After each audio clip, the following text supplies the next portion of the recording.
খুবই আনন্দিত। আমি প্রথমেই ধন্যবাদ জানাতে চাই মাননীয় প্রধানমন্ত্রীকে, কারণ এত বড় একটা অচল অবস্থা, আমার 65,000 প্লাস স্কুলের ভিতরে 36,000 প্লাস স্কুলে আমরা ইতিমধ্যে এত বছর ধরে আমরা প্রধান শিক্ষক দিতে পারছিলাম না। প্রধান শিক্ষক ছাড়া একটা স্কুল অচল হয়ে যায়।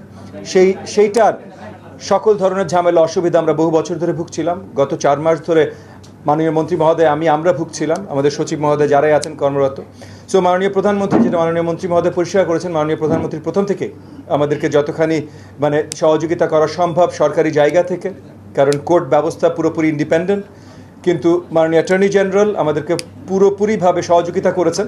এবং আমি মাননীয় চিফ জাস্টিস এবং অ্যাপিলেট ডিভিশনের জাস্টিসদেরকেও অসংখ্য ধন্যবাদ জানাই যে তারা এই বিষয়টার গুরুত্বটা সঠিকভাবে অনুধাবন করেছেন এবং তারা এখন আমাদেরকে পরিষ্কার করে দিয়েছেন যে আমরা এই 36,000 প্লাস স্কুলগুলোতে আমরা প্রধান শিক্ষক নিয়োগ দিতে পারি।